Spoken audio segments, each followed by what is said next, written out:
Start. Hello नमस्कार friends, मैं धर्मेंद्र एक बार फिर से आपका स्वागत करता हूं हमारे यूट्यूब चैनल डीके एकेडमी पर। फ्रेंड्स, इस सेशन में हम मनोविज्ञान को लेकर चल रहे थे। इससे पहले हमने मनोविज्ञान में जो भी चीजें पढ़ी, अब उसी क्रम में हम मनोविज्ञान में आज हमारा है नैतिक विकास का सिद्धांत, ठीक, जिसमें हमने पिछले ही वीडियो में यानी जब हम आपको लेविगात्स्की के बारे में बताए थे, उसके बाद जो जीन पियाजे और लेविगात्स्की में जो थोड़ा बहुत अंतर था उसको हमने बताया। फिर उसके बाद हमने बताया था कि अगले दिन हम आपको नैतिक विकास का सिद्धांत पढ़ाएंगे। और नैतिक विकास के सिद्धांत को दो व्यक्ति लेकर आए थे, दो मनोवैज्ञानिक, जिसमें पहले थे आपके जीन पियाजे और दूसरे आपके लॉरेंज कोहलबर्ग।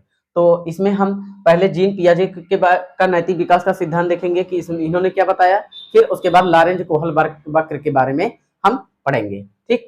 तो अब यहाँ पे हमारा नैतिक विकास का सिद्धांत में यानी जीन पियाजे का नैतिक विकास का सिद्धांत, इन्होंने यानी जीन पियाजे ने नैतिक विकास के सिद्धांत में 4 अवस्थाएं बताई थी। और वो अवस्थाएं कौन कौन सी थी? नंबर 1 हमारा था प्रतिमानहीनता की अवस्था, यानी प्रतिमानहीनता की अवस्था जो 0 से 5 वर्ष तक चलती थी। नेक्स्ट हमारा था दूसरा विषम जातीय अवस्था जो 5 से 8 वर्ष तक चलती थी।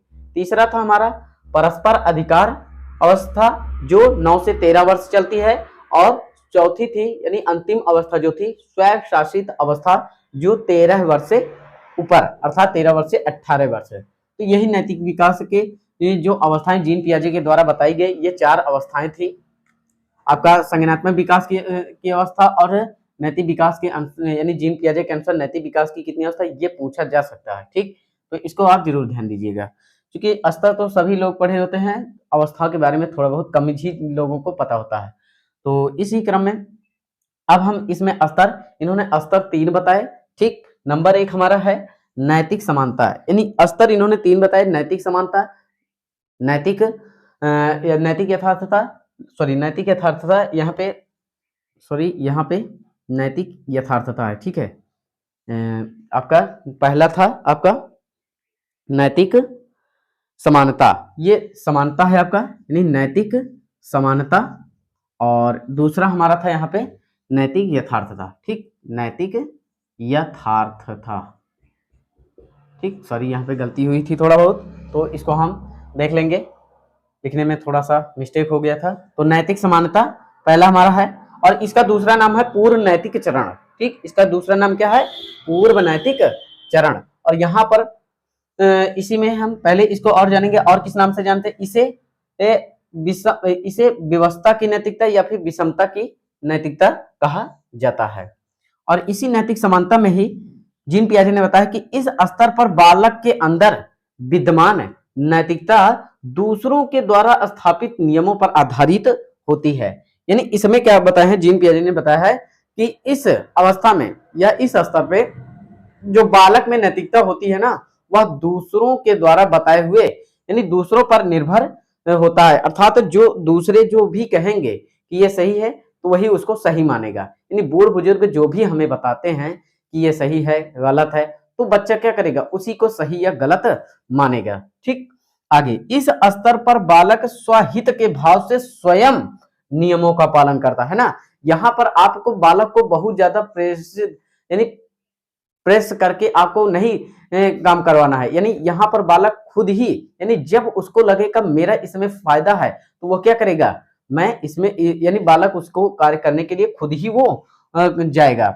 जैसे कि कह सकते हैं कि मान लीजिए जैसे एक यानी पापा थे, पापा ने बोला कि बेटा मेरे लिए एक वो अखबार लेकर आओ तो मैं तुम्हें टॉफी दूंगा। तो अखबार को लेकर गया हो, ठीक है, वो टॉफी पाया, खुश हो गया, ठीक। नेक्स्ट डे भी, अगले दिन भी ऐसे कि पापा ने बोला तो अगले दिन भी गया, लेकिन अगले दिन जब वो गया तो उसे टॉफी नहीं मिली।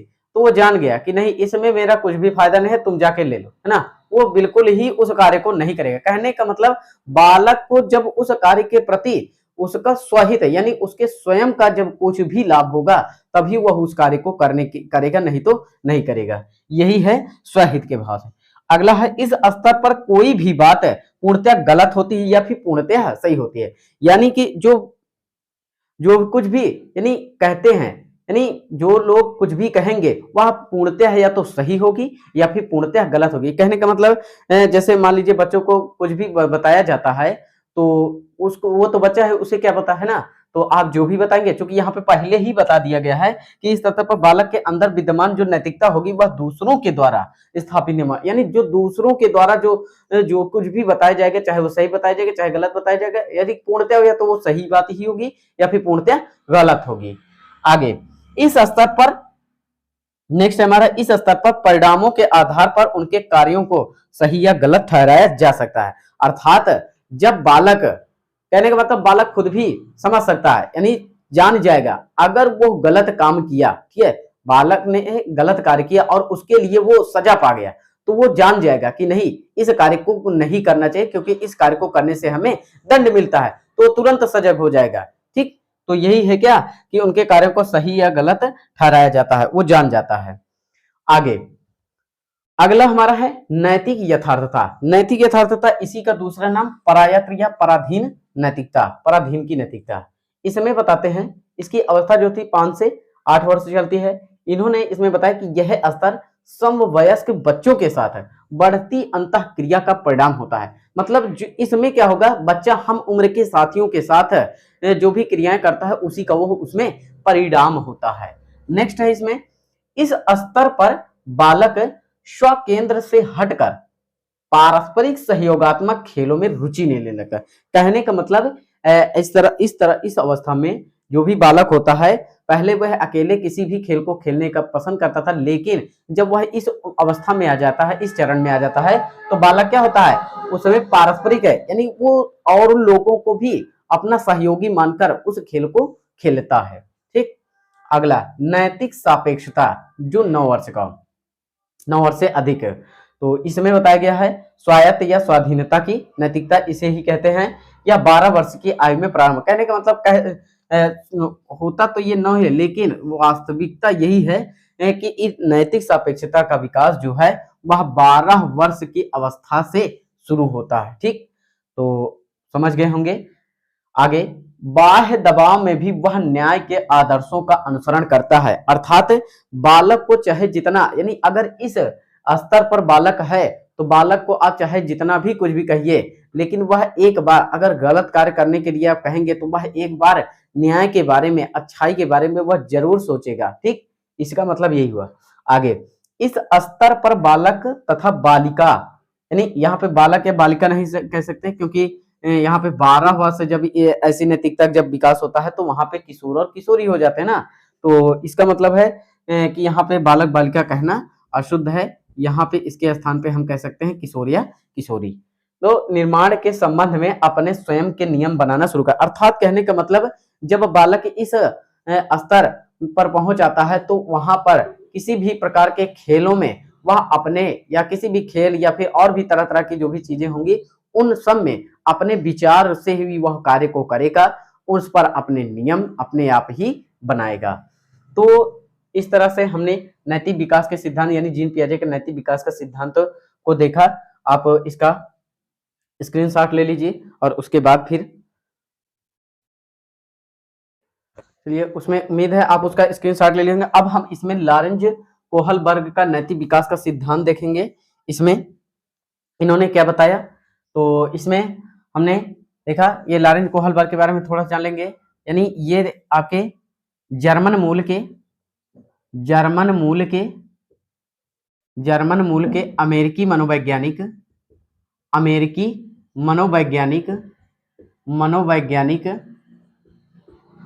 कोहलबर्ग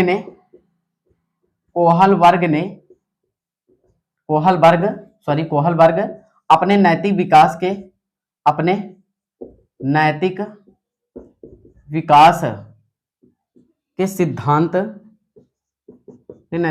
के सिद्धांत के नाम से जाने जाते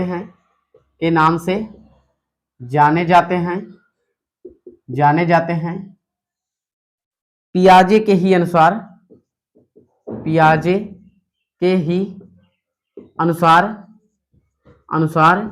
इन्होंने कहानी कथन पद्धति का कहानी कथन पद्धति का प्रयोग किया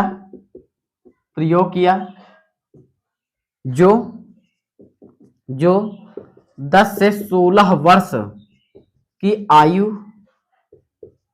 के बच्चों पर आधारित थी, है ना। जिसके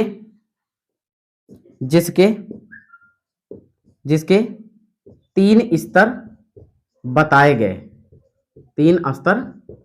गए, ठीक।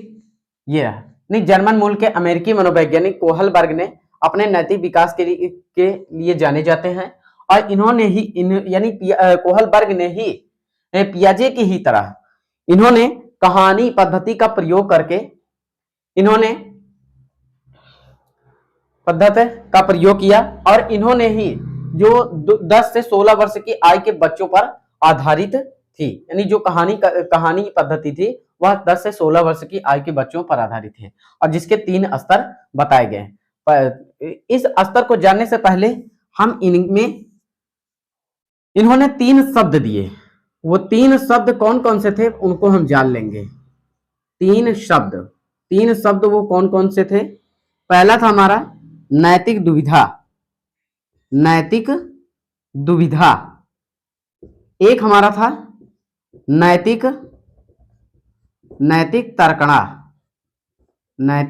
तर्कणा, और अगला हमारा था नैतिक व्यवहार, या फिर इसे ही नैतिक कार्यवाही कहते हैं, नैतिक कार्यवाही। अब देखिए, नैतिक दुविधा क्या है, नैतिक तर्कणा क्या है, और नैतिक व्यवहार क्या है।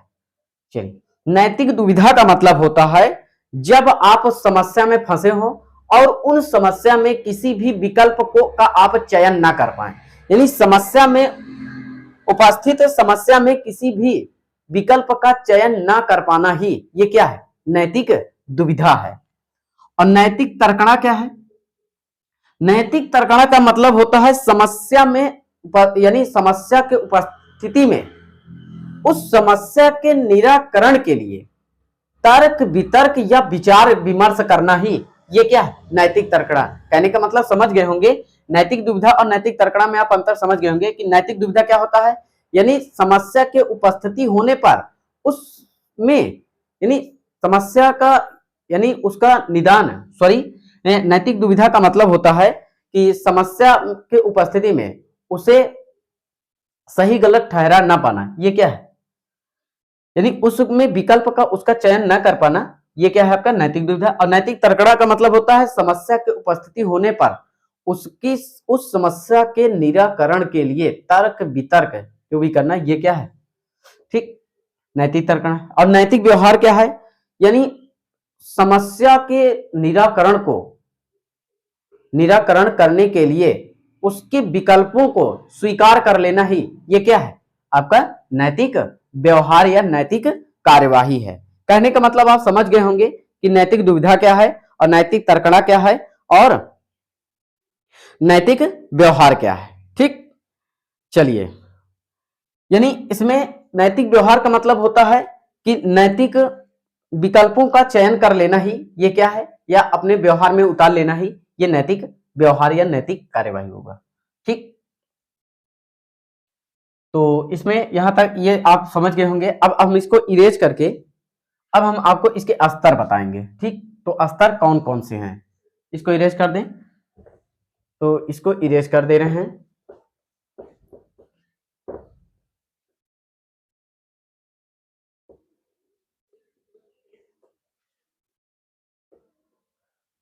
इसको इरेज कर दे रहे हैं। अब हम यहां पर इसको इरेज करके अब इसके हम स्तर के बारे में बताएंगे, जिसमें आपका पहला स्तर है, पूर्व परंपरागत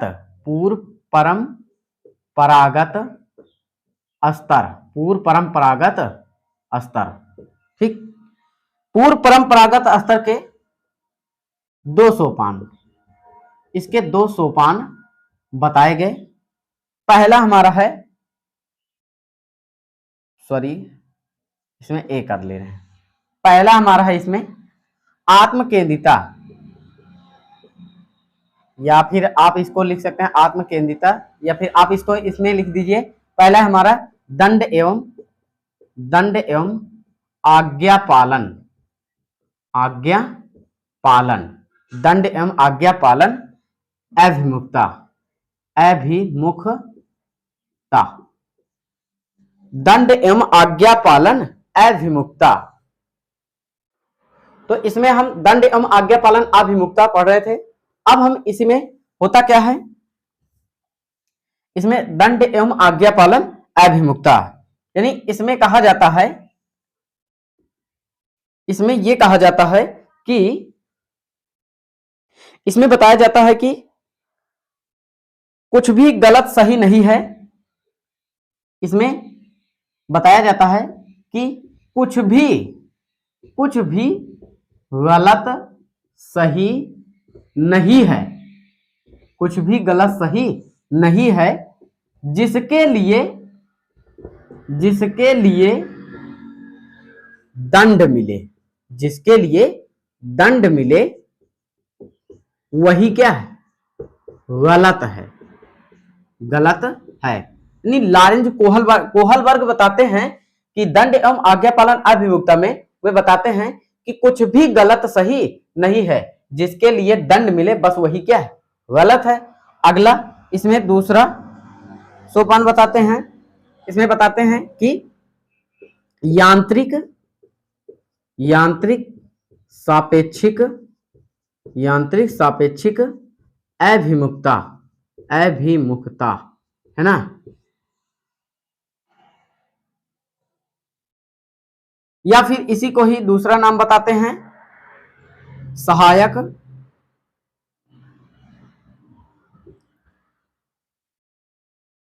सहायक उद्देश्य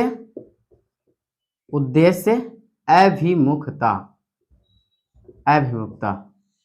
चलिए, इसमें कोहलबर्ग बताते हैं, तो इसमें ये बताते हैं कि यांत्रिक सापेक्षिक अभिमुखता में बताते हैं कि कोई भी कार्य गलत हो तो उसको भी कर देना चाहिए अगर उसमें आपका फायदा होता है। यानी कोहलबर्ग बताते हैं कि किसी भी कार्य को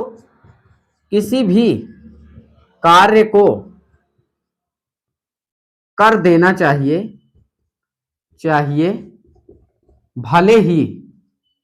भले ही वह गलत हो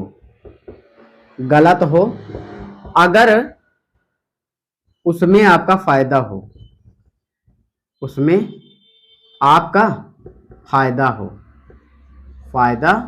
हो, कहने का मतलब कोहलबर्ग ये बताते हैं कि ऐसे कार्य को भी कर देना चाहिए भले ही वह गलत हो, लेकिन उसमें आपका फायदा होना चाहिए। यानी आपका अगर फायदा है तो भले ही वह कार्य गलत है लेकिन आपको उसको कर देना चाहिए।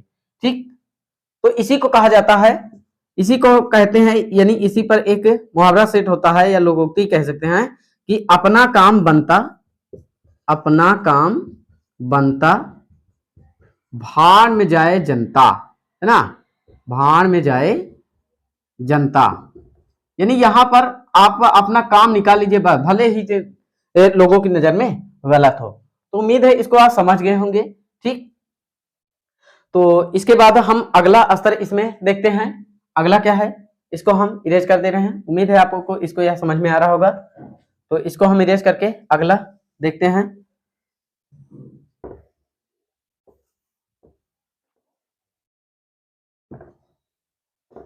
यहां पे अगला स्तर हमारा है परंपरागत स्तर। ठीक, अगला स्तर है यहां पे परंपरागत स्तर। ठीक, तो अब इसमें हम देखते हैं कि परंपरागत स्तर में क्या क्या होता है। चलिए, अब इसमें हम परंपरागत स्तर में देखेंगे। अब यहां पर पहला इसके भी 2 सोपान हैं बताए गए, 2 सोपान इसके भी बताए गए, जिसमें नंबर 1 है हमारा परस्पर एक रूप अभिमुखता। परस्पर एक रूप अभिमुखता, है ना, परस्पर एक रूप अभिमुखता, यानी परस्पर एक रूप अभिमुखता, या फिर इसी को कह सकते हैं अंतरवैयक्तिक अंतरवैयक्तिक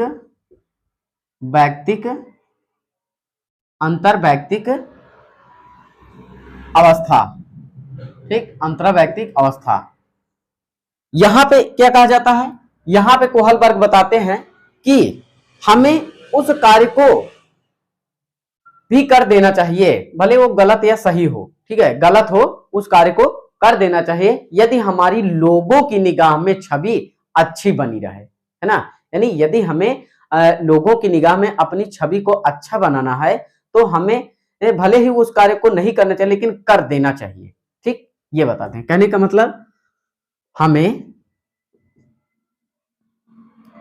उस कार्य को कर देना चाहिए जो गलत है, जो गलत है तथा जिससे हमारी छवि लोगों की निगाह में अच्छी बने।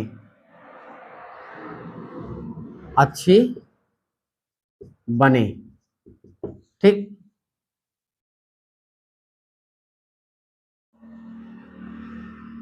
नेक्स्ट है, यहां पे आप समझ गए होंगे, यानी यदि हमें उस कार्य को कर देना चाहिए, यानी ऐसे कार्यों को भी कर देना चाहिए जो गलत है, लेकिन कब करना चाहिए, जब हमें अपनी छवि जो है लोगों की निगाह में अच्छी बनानी हो। ठीक, अगला इसमें है, अगला है कानून एवं व्यवस्था।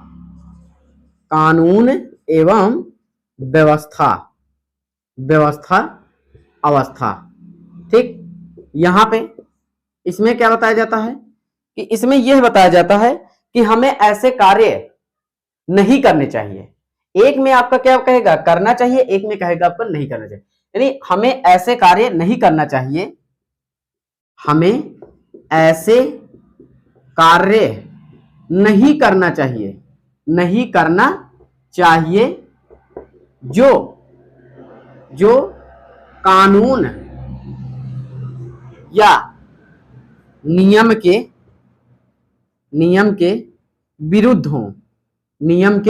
विरुद्ध हो,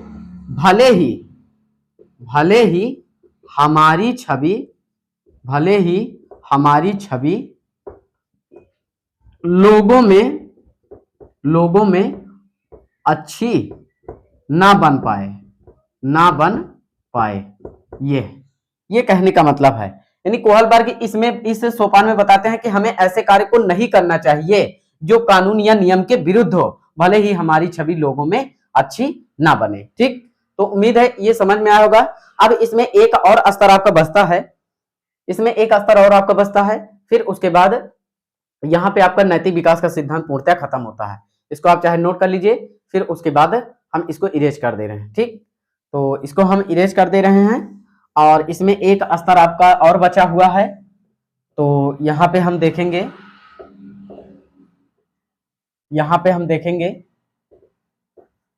अगला स्तर है हमारा, अगला स्तर है उत्तर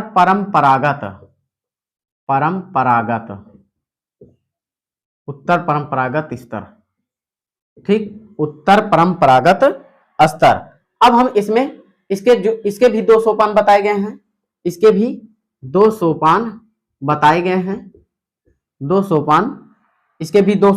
गए हैं, वे सोपान कौन कौन से हैं और इसमें क्या क्या चीजें हैं उसको हम बातचीत करते हैं।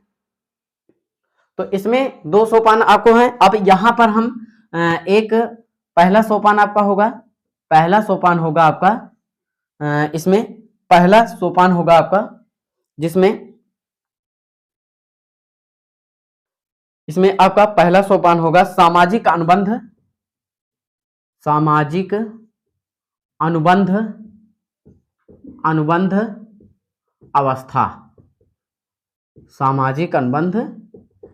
अवस्था। इसमें क्या लॉरेंज कोहलबर्ग बताते हैं कि बेहतर होगा कि जो कानून है वह समाज के साथ संतुलन बनाए, है ना।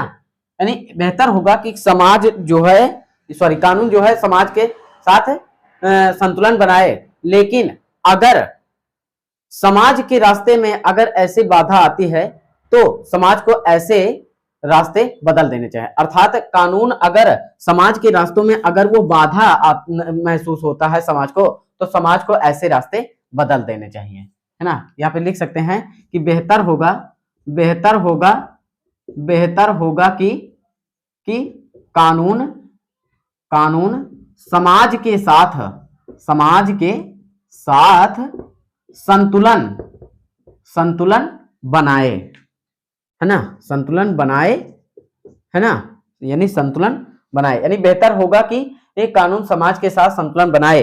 अगर अगर कानून जो है, कानून समाज के रास्ते में, समाज के रास्ते में बाधा पैदा करता है, पैदा करता है, तो समाज को, समाज को, समाज को ऐसे रास्ते, ऐसे रास्ते बदल देने चाहिए, बदल देने चाहिए। अर्थात जो नियम कानून होगा वह समाज के ही अनुरूप होगा। बहुत हाई फाई नियम को कड़ाई से पालन नहीं करना चाहिए, है ना। तो इसीलिए इसमें यहाँ पे बताया जा रहा है। अगला इसमें है, अगला सोपान है सार्वभौमिक, सार्वभौमिक नैतिक सिद्धांत, सार्वभौमिक नैतिक सिद्धांत। तो इसमें क्या बताया जाता है, सार्वभौमिक नैतिक सिद्धांत में यानी हमें ऐसे कार्य करना चाहिए या नहीं करना चाहिए, है ना, जिससे कि चाहे हमारा फायदा हो या ना हो, लेकिन ऐसे कार्य को करना चाहिए, उस कार्य को करना चाहिए जिससे हमारी अंतरात्मा यानी उसे करने के लिए कहे। अर्थात मानवता से बढ़कर कोई भी क्या है, यानी मानवता से बढ़कर कोई नैतिकता नहीं है। अर्थात कह सकते हैं कि यहां पर अगर कोई कार्य करना ना करना समाज के खिलाफ हो तो भी उस कार्य को कर देना चाहिए, अगर यह व्यक्ति को स्वविवेक के, मानवता के लिए प्रयोग किया जाए। अर्थात यानी अगर मानवता के लिए, यानी मानव, लॉरेंस कोहलबर्ग बताते हैं कि मानवता ही सबसे बड़ी नैतिकता है। ठीक, तो हमें ऐसे कार्य को करना चाहिए जो हमारी मानवता, यानी जो हमारा यानी स्वविवेक, अपने दिमाग से यानी अपने मस्तिष्क से, स्वविवेक से सोच समझ करके ऐसे कार्य को करना चाहिए कि सही है गलत है, यानी हमारी अंतरात्मा जरूर इच्छा करे कि हाँ ये सही है, तभी वो कार्य ऐसे करने चाहिए। तो इस तरह से हमने लॉरेंस कोहलबर्ग के नैतिक विकास के सिद्धांत को भी देखा। अब उम्मीद है यहाँ पे जो नैतिक विकास का सिद्धांत था ये समाप्त होता है। अब अगले दिन आपका नेक्स्ट नया टॉपिक होगा आपका संवेग, संवेग पर चर्चाएं होंगी। ठीक है, तो यहीं पर अब वीडियो अब पॉज होता है, तो तब तक के लिए good bye, thank you so much.